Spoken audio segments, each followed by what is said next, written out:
Scroll number 4. I know what I will not sell. There is a price at which most people will trade away who they are.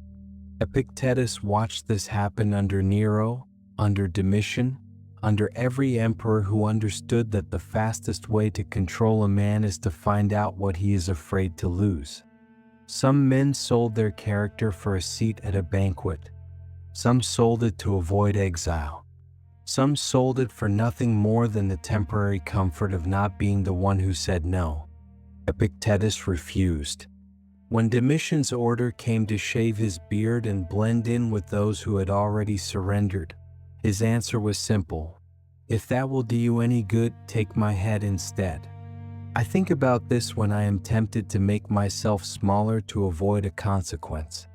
I think about this when I am about to say something I do not believe because the room will receive it better.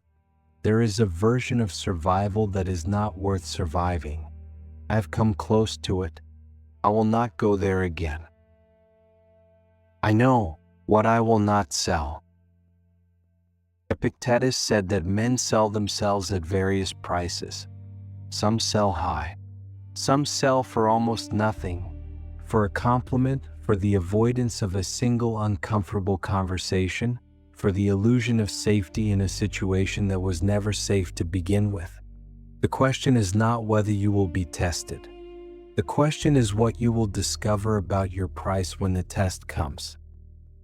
I am not purple because someone told me I was.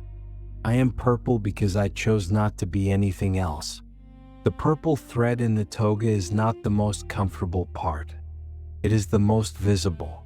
It is the part that marks the garment as something worth looking at. It is also the part that cannot pretend to be plain cloth without ceasing to be what it is. I will not pretend to be plain cloth, not for comfort, not for approval, not for the temporary peace of blending in. Helvidius Priscus stood before Vespasian, the emperor of Rome, and was told, "Do not enter the Senate." He entered. He was told, "Enter but say nothing." He spoke. He was told, "Speak but say only what I want to hear." He said what he believed. He was told, "If you continue, you will die." He said, "It is your part to kill and mine to die, but not in fear." That is character. That is the thing I am building. I know what I will not sell. I do not need to face an emperor to know my price. Every day offers smaller versions of the same test. The moment I stay silent when I should speak. The moment I agree with something I know is wrong because disagreeing is inconvenient. The moment I present a version of myself that is easier for others to accept and bury the version that is actually true. These are not small compromises. Each one sets a price, and the price once set tends to go lower. This is what Epictetus understood that most people never do. Character is not the thing you have when everything is easy.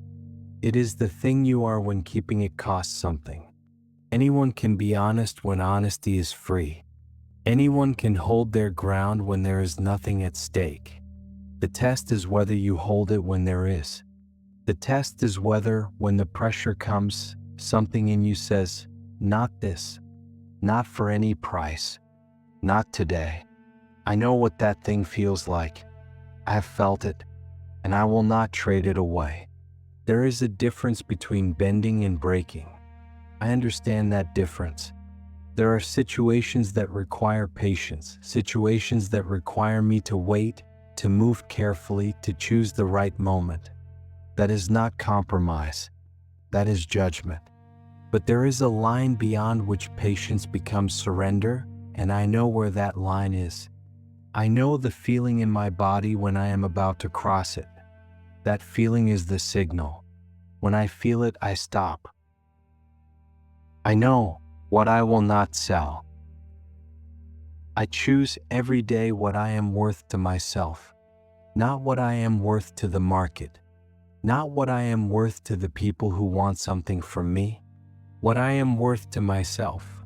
The only appraisal that does not shift with the weather, the only valuation that does not depend on who is in the room.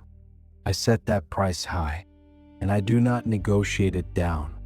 There will be moments when holding my character costs me something real, a relationship, a room, an opportunity that required me to be someone I am not. I have paid those costs.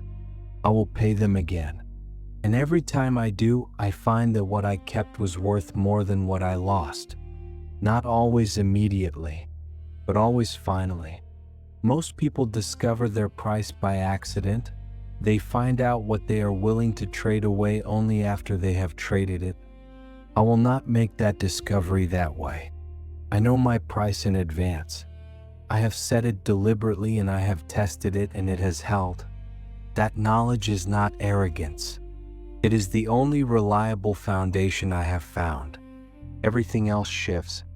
This does not. I know what I will not sell. I am not the thread that blends in. I am the purple, not because I declared it, because I refuse to be anything else when the test arrives.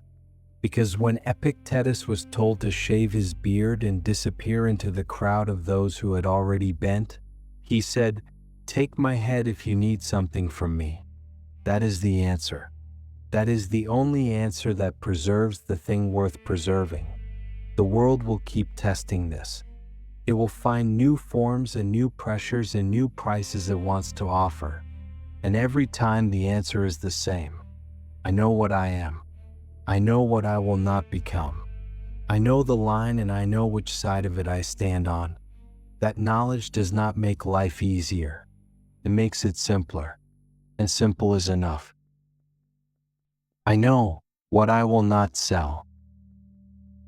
I know what I will not sell. I know what I will not sell.